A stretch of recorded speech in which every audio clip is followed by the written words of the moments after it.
ओम शिवोहम शिवोहम शिवोहम। ओम सच्चिदानंद रूपाय विश्वोत्पत्त्यादि Hathaway तापत्रय विनाशाय श्री कृष्णाय वयं नमः। श्री कृष्णाय वयं नमः। ओम गुरुर्ब्रह्मा गुरुर्विष्णु गुरुर्देवो महेश्वरः गुरु साक्षात् परब्रह्म तस्मै श्री गुरवे नमः। तस्मै श्री गुरवे नमः। पूर्व प्रसंग में आप दक्ष कन्याओं के वंश का वर्णन श्रवण कर रहे थे।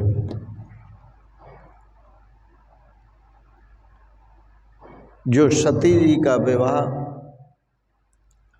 भगवान शंकर के साथ हुआ। भगवान शंकर आशुतोष हैं, शीघ्र प्रसन्न होने वाले। शिवजी का दरबार हर एक व्यक्ति के लिए खुला हुआ है।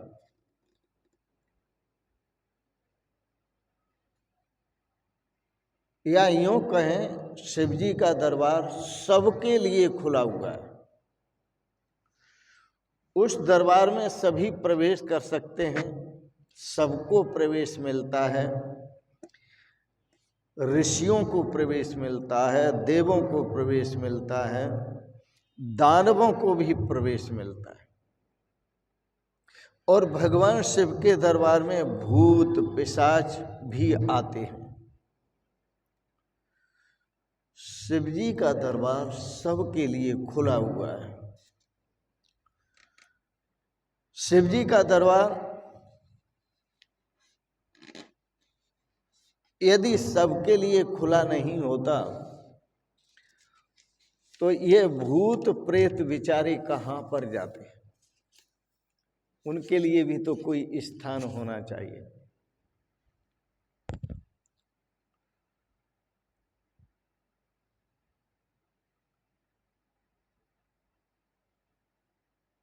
भगवान शिव शरणागत भक्त वत्सल है। जो उनकी शरण में आ जाता है उसी की रक्षा करते हैं। उनके यहाँ ऐसा नियम नहीं है कौन आए और कौन नहीं आए। सबके लिए खुला दरबार है। पर याद रखना, राम जी का दरबार सबके लिए खुला नहीं है। वहां भगवान श्री राम जी के दरवाजे पर हनुमान जी गदा लेकर बैठे रहते हैं। और वो इसलिए बैठे रहते हैं कि इस संसार में जो मर्यादा का पालन करते हैं, जो स्वच्छ हैं, पवित्र हैं, निर्मल हैं, उन्हीं को अंदर जाने दूंगा, बाकी कोई अंदर नहीं जाएगा। भगवान श्री राम ने भी कहा, निर्मल मन जन सो मोहि पावा, मोह कपट छल छिद्र न भावा। भगवान श्री राम कहते हैं, मुझे कपट छल छिद्र अच्छा नहीं लगता। जिसका मन निर्मल है वो मुझे प्राप्त कर सकता है। तो जो कपट छल छिद्र वाले हैं, उनके सिर को फोड़ने के लिए हनुमान जी गदा लेकर खड़े हुए हैं।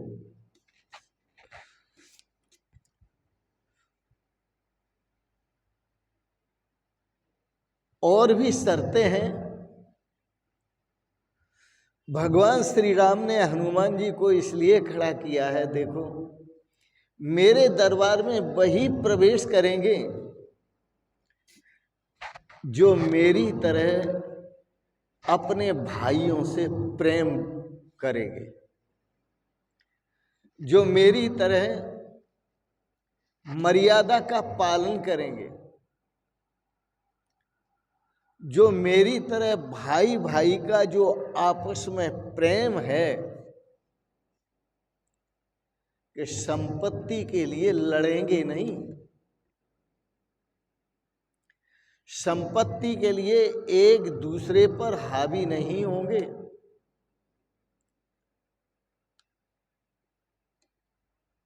भाइयों में त्याग भावना होनी चाहिए और आपस में प्रेम होना चाहिए। संपत्ति के प्रति त्याग भाव और आपस में प्रेम होना चाहिए।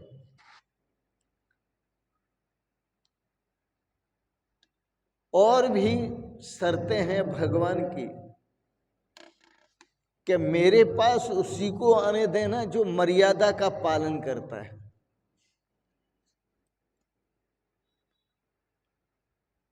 और मर्यादा भी ऐसी जो पर स्त्री को अपनी माता के समान देखता है। गोस्वामी तुलसीदास जी ने लिखा, परधन पत्थर जानिए पर त्रिय मात समान।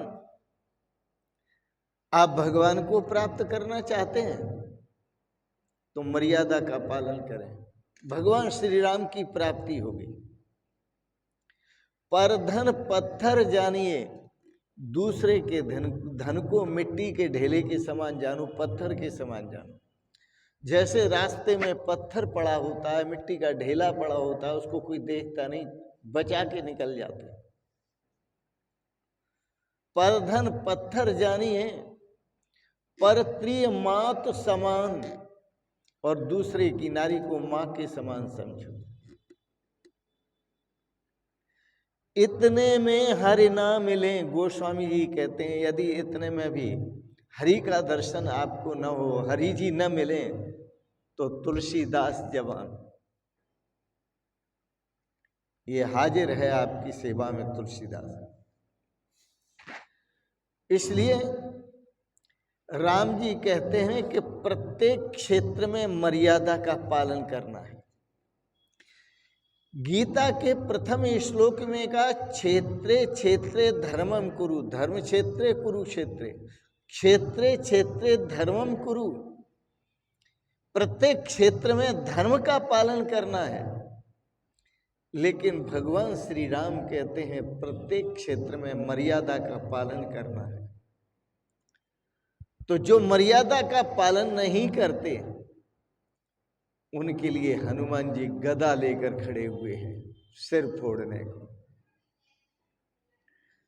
यदि कोई प्रवेश कर भी जाएगा अमर्यादित, जिसका बर्ताव ठीक नहीं है,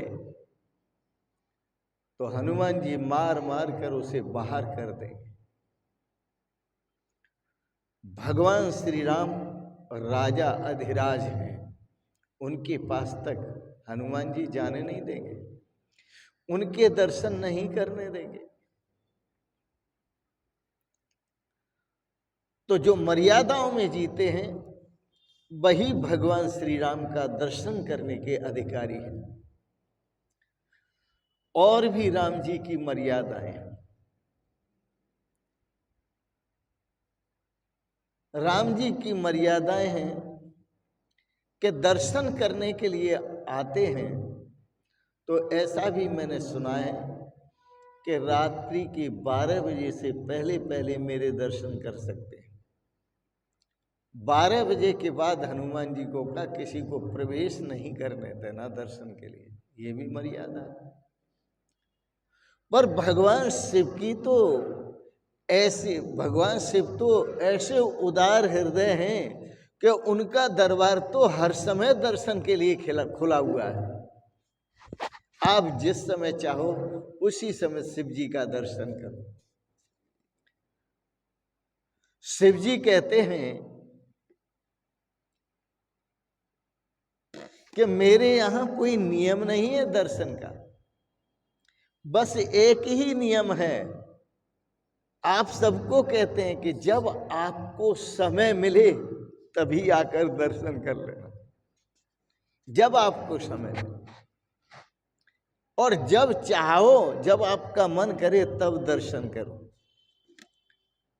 इसलिए भगवान शिव खुले में विराजमान है। वो न रात को पटबंद होते हैं न दिन को पटबंद होते हैं। भगवान शिव का दरबार खुले में है। भगवान शिव खुले में रहते हैं। शिव जी कहते हैं तुझे जब समय मिले तभी दर्शन करने आ जा, चिंता मत कर, मैं तेरा ही ध्यान कर रहा हूं।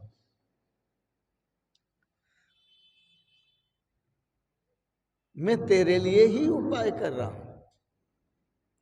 तुझे फुर्सत मिले अब तू मेरे पास आए। अहेतुक दया सिंधु हैं भगवान शिव, बिना कारण ही कृपा करने वाले हैं भगवान शिव। भगवान श्री कृष्ण की बात देखो। भगवान श्री कृष्ण की कथा आती है 10वें स्कंद में।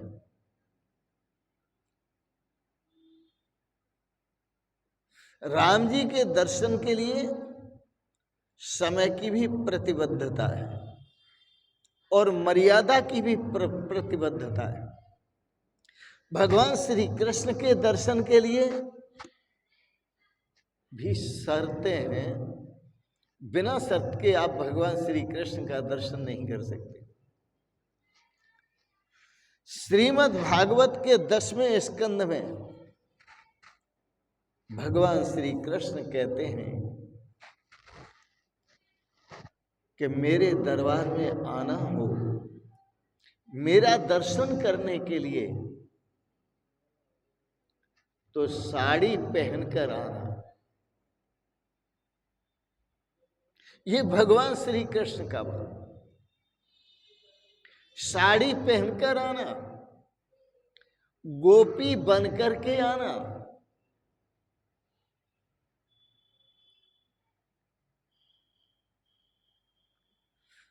क्योंकि मीरा जी के प्रसंग में ये बताया है कि ब्रज में एक ही पुरुष रहता है, दूसरा कोई पुरुष नहीं है। इसलिए आप पुरुष वेश में जाएंगे या पुरुष रूप में जाएंगे तो भगवान श्री कृष्ण का दर्शन नहीं होगा। आप गोपी के रूप में पधारे, साड़ी पहनकर पधारे। भगवान श्री कृष्ण के दर्शन करने के लिए साड़ी पहननी पड़ेगी, और साड़ी ही नहीं, नाक का आभूषण, कान का आभूषण भी पहनना पड़ेगा।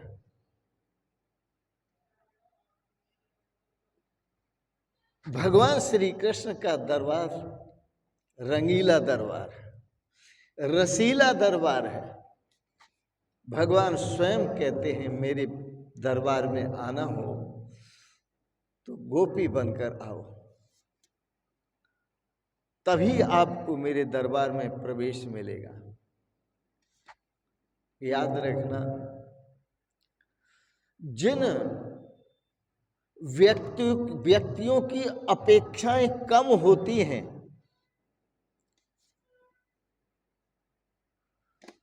जो व्यक्ति अपनी अपेक्षाएं कम रखता है, आवश्यकताएं कम रखता है, वही उदार बनता है। सब उदार नहीं बनते। भगवान श्री राम की कुछ अपेक्षाएं हैं, वो इतने उदार नहीं। भगवान श्री कृष्ण की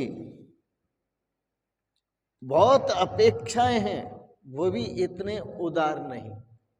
क्योंकि जिनके पास अपेक्षाएं होती हैं वो इतने उदार नहीं हो सकते। लेकिन भगवान शंकर, भगवान शिव तो अपेक्षाओं से रहित हैं। निरपेक्ष शुचिर दक्ष उदासीन गतव्य था। वो निरपेक्ष हैं, वो किसी की अपेक्षा नहीं रखते।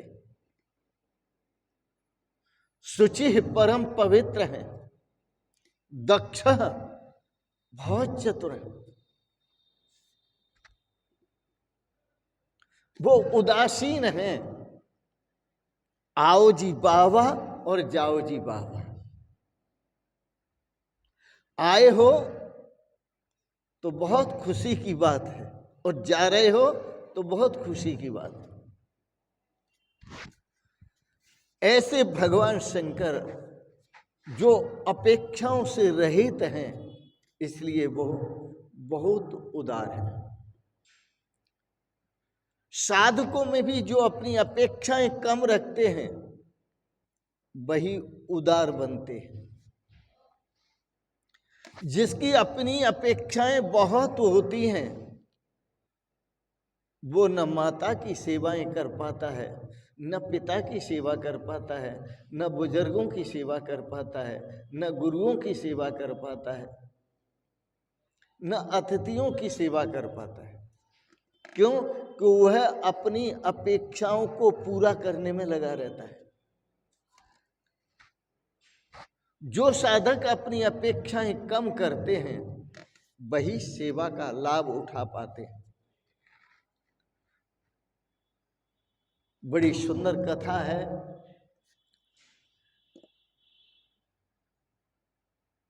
अपनी अपेक्षाओं को कम रखना चाहिए। एक बार कुबेर भंडारी शिव जी से कहते हैं, बोले महाराज मैं आपकी क्या सेवा कर सकता हूं, मुझे सेवा करने का आदेश दें। क्या सेवा करूं मैं आपकी? भगवान शिव कहते हैं जो दूसरों से सेवा लेता है और जो दूसरों से मांगता है और उनसे लेता है वो वैष्णव नहीं है। क्या बात कही!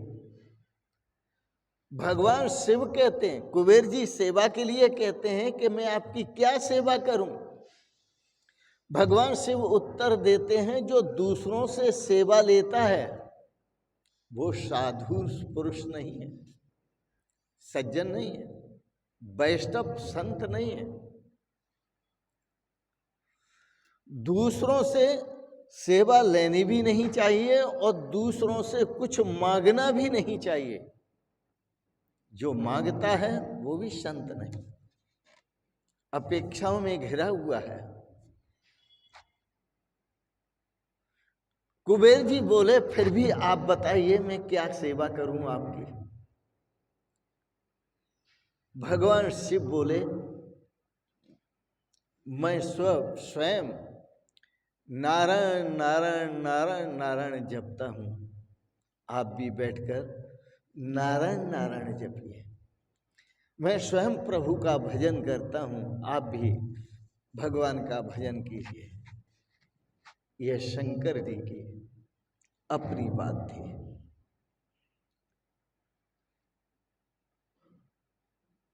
माता जी पार्वती वहीं बैठी हुई थी। उन्होंने कहा हाँ हाँ आप कुछ देना चाहते हैं तो दीजिए, सेवा करना चाहते हैं तो कीजिए। कुबेर को बोली आप कुछ सेवा करना चाहते हैं तो सेवा कीजिए। कुबेर से कहा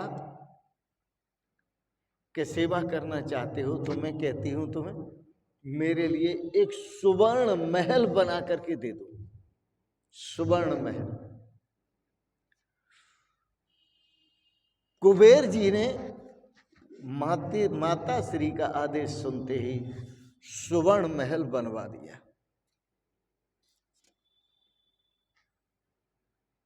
अब उस सुवर्ण महल में पूजा के लिए किसी विद्वान ब्राह्मण की आवश्यकता है, क्योंकि वास्तु पूजा के बिना नए निर्मित भवन में प्रवेश नहीं होता।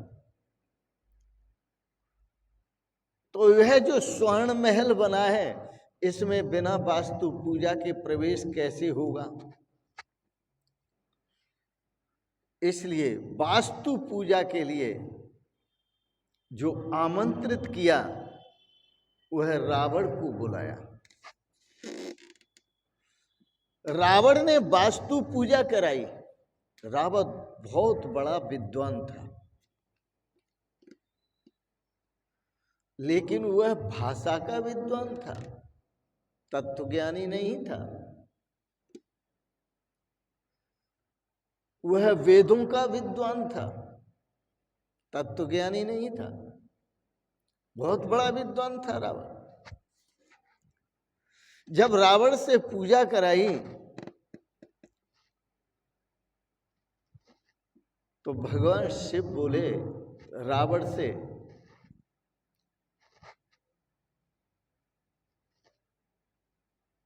कि हाँ, पूजा पूरी हुई, ठीक है। भगवान शिव पार्वती जी की तरफ देखने लगे। पार्वती जी बोले नाथ, इनको कह दो जो मांगना है वो मांग लो। भगवान शंकर ने बहुत मना किया और कहा देखो, जो ब्राह्मण होते हैं मुंहफट होते हैं, इनको ये मत बोलो कि जो मांगना है वो मांग लो। तुमने जो देना है वो इनको दक्षिणा देनी है वो दे दो, लेकिन मांगने की बात मत करो।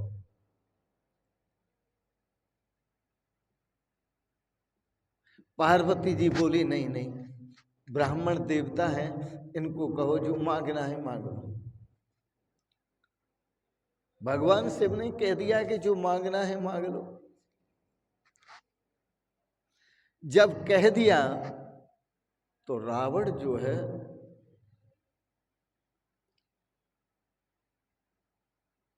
बहुत अपेक्षाएं रखता है। रावण कहता है वह जो आपने महल बनवाया है कुबेर जी से, स्वर्ण महल, यही मुझको दे दो। अब पार्वती जी इधर उधर देखती है, बोले यही मुझे दे दो। वास्तु पूजा कराई के बदले में उसने महल मांग लिया।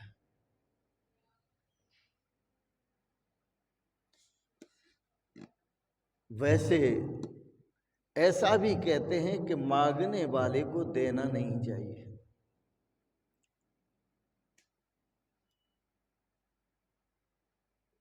और मांगने के लिए कहीं जाना भी नहीं चाहिए, और मांगने वाले को मांगना भी नहीं चाहिए। देखो, दो बातें कहूंगा मैं आपसे। रहीमन बेनर मर चुके जो कहूं मांगन जाए, रहीमन बेनर मर चुके जो कहूं मांगन जाए, उनसे पहले वो मरे जिन मुख निकसत नाही। भगवान शिव ने सोचा कि जो कहीं मांगने जाते हैं, रहीमदास कवि रहीमदास जी कहते हैं, जो कहीं मांगने जाते हैं किसी से, वो मरे हुए हैं, मेहनत करके नहीं खा सकते, परिश्रम से नहीं खा, परिश्रम करके नहीं खा सकते, अपने पौरुष से अपना जीवन नहीं चला सकते, मरे हुए व्यक्ति। मुर्दे को ही 4 कंधों की जरूरत होती है। तो रहमन बेना मर चुके जो कहूं मांगन जाए, लेकिन दूसरा पक्ष का, उनसे पहले वो मुए, उनसे भी पहले वो मर गए जिन्हें मुख निकसत ना, जो मना कर देते, मांगने वाले को देने से मना कर देते हैं, उनसे पहले वो मर गए, उनसे पहले वो मुए जिन मुख निकसत ना है।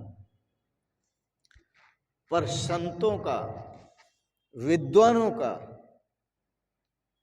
जो भाव है वो ये है कि मांगन मरण समान है,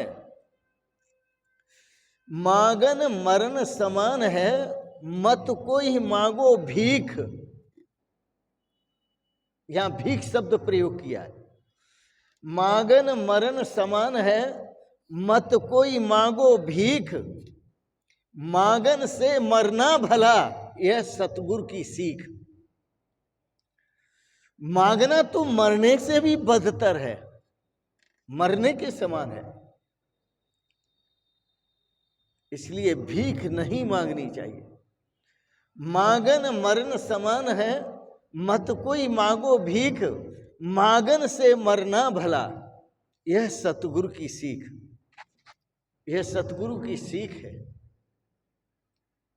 पूज्य पिताश्री कहने लगे, यदि गुजारा न होता हो और मांगना ही हो तो भीख मत मांगना। ये श्रोत्रिय ब्रह्मनिष्ठ परम पूज्य श्री स्वामी आत्मानंद जी महाराज का संदेश था। मांगना हो तो मांगो, भिक्षा मांगो। और भिक्षा का अर्थ होता है उदर पूर्ति के लिए। आप भजन करते हैं, आप चिंतन करते हैं, आप भगवान का स्मरण करते हैं, साधना करते हैं, ध्यान करते हैं, आपको भोजन की आवश्यकता है, कहीं से दैवी इच्छा से नहीं आया तो मांगना है तो मांगो, लेकिन उदर पूर्ति अर्थ भोजन मांगो। और ये नहीं कि तुम दूध और घी मांगो, मांगना है तो छाछ मांगो। संतों के स्वभाव बड़े पवित्र होते हैं, वो साक्षात भगवान शिव का अवतार होते हैं, शंकर का अवतार होते हैं। उनकी अपेक्षाएं बहुत कम होती हैं। वो जो कुछ भी करते हैं वह सभी समाज के लिए करते हैं, अपने लिए कुछ नहीं करते।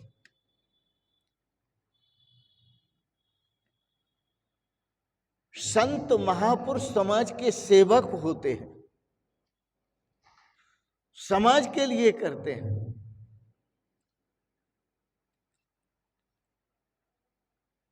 रावण को उस महल में प्रवेश करने का सौभाग्य मिला, घूम करके आ गया।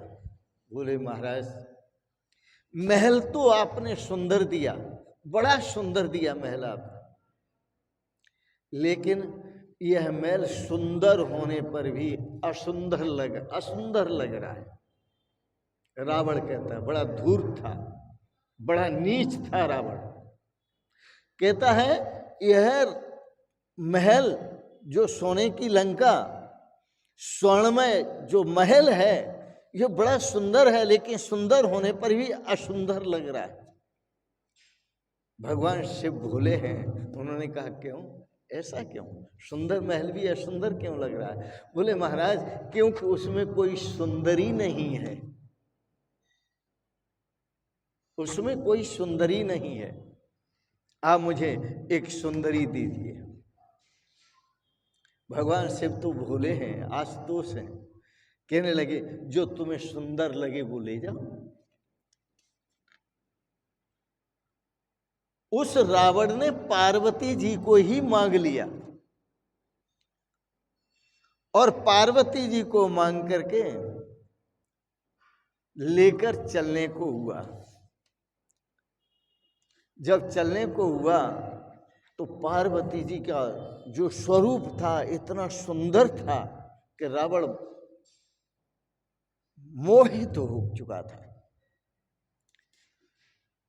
उस रावण ने कहा नहीं, आप पैदल चलने लायक नहीं है, आप मेरे कंधों पर बैठ जाएं। माता जी रावण के कंधों पर बैठती हैं, रावण उनके चरण पकड़ लेता है, एक चरण सीधे हाथ से, दूसरा चरण दूसरे हाथ से, और फिर ले जाता है, चलता है। भगवान शिव ने लीला की कि इनकी रक्षा कैसे होगी, रावण तो बड़ा धूर्त है। भगवान शिव ने नारायण से प्रार्थना की, भगवान श्री कृष्ण से प्रार्थना की। भगवान श्री कृष्ण स्वयं ग्वाला बनकर के रास्ते में बैठ गए, और जब रास्ते में बैठ गए तो रावण को कहा, रावण तुम तो बहुत बड़े विद्वान हो, चारों वेदों के प्रकांड विद्वान हो, ये कंधे पर किसको बिठाए हुए हो, तुम्हें शर्म नहीं आती? रावण बोला ये शंकर की अर्धांगिनी है, इनका नाम पार्वती है, भगवान श्री कृष्ण बोले रावण तू भी बहुत भोला है। वो तो भोले हैं ही, लेकिन तू उनसे ज्यादा भोला है। क्या कोई अपनी धर्म पत्नी को, अर्धांगिनी को ऐसे दे देगा कंधे पर बिठाने के लिए, ले जाने के लिए? तू बहुत भोला है। अरे पगले, उन्होंने पार्वती जी को नहीं दिया होगा, किसी पार्वती जी जैसी शकल वाली किसी दासी को दे दिया होगा।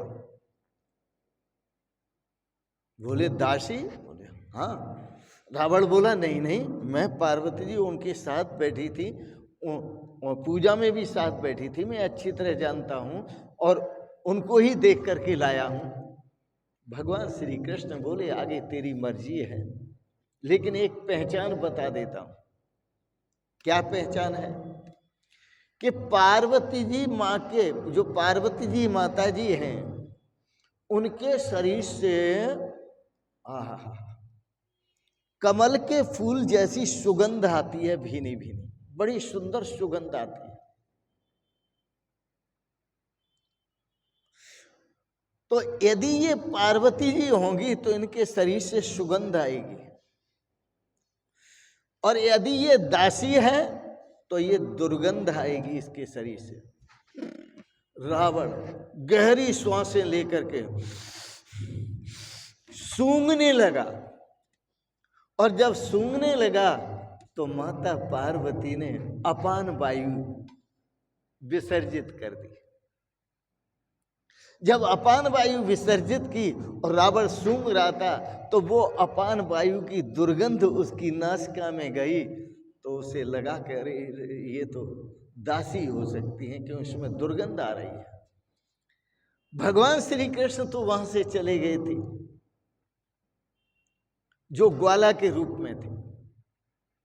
रावण ने देखा कि ये तो दासी है, रावण ने उनको वहीं उतार दिया। जहां पर पार्वती माता को रावण ने दासी समझकर उतारा था, वहां भगवान शंकर ने द्वैपायनी देवी की स्थापना की। द्वैपायनी देवी,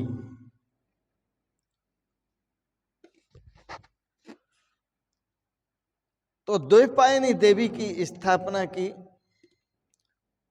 वहां माता पार्वती जी को द्वैपायनी देवी के नाम से जाना जाता है। उन्होंने भी ये समझा था, अपान वायु खारिज करने से पहले, कि ये रावण बड़ा धूर्त है, मक्कार है, मुझे इसके साथ नहीं जाना चाहिए। इसलिए उन्होंने अपान वायु दुर्गंध वाली निकाली।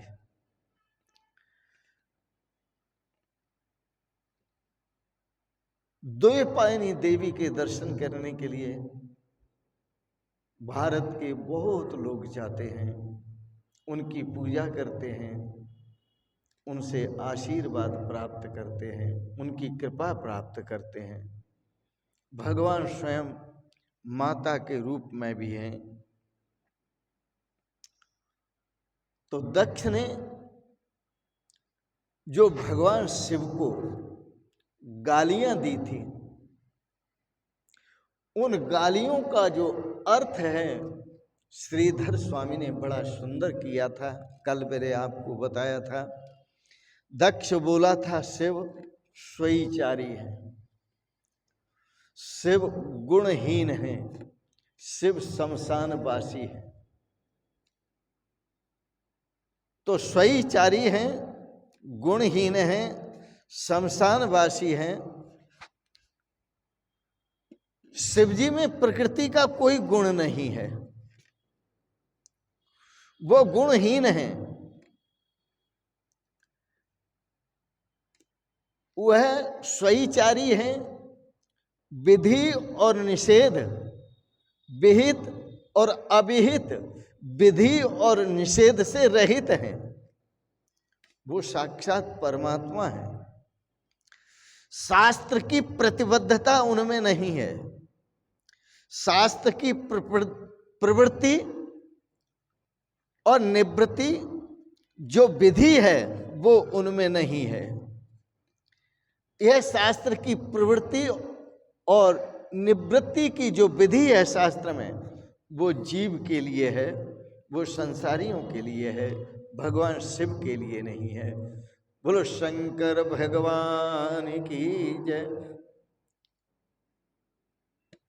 शिव जी जैसा कोई देव नहीं है। मैंने कल आपको कहा और तो सब देव हैं, ये महादेव हैं। ऐसे महान आशुतोष भगवान, अहेतुक दया सिंधु, बिना स्वार्थ की कृपा करने वाले, अवढर दानी, सब कुछ दान में दे देने वाले, ऐसे भगवान शिव के लिए हम बारंबार प्रणाम करते हैं। प्रणाम प्रणाम प्रणाम। और इन शब्दों के साथ ही आप सबके प्रति भगवान शिव से प्रार्थना करते हैं, आपको भगवान शिव सपरिवार सदा स्वस्थ और सुखी रखें। इन शब्दों के साथ ही ढेर सारी बहुत बहुत शुभकामनाएं, बहुत बहुत आशीर्वाद, बहुत बहुत आपको प्रणाम। शिवोहम शिवोहम शिवोहम।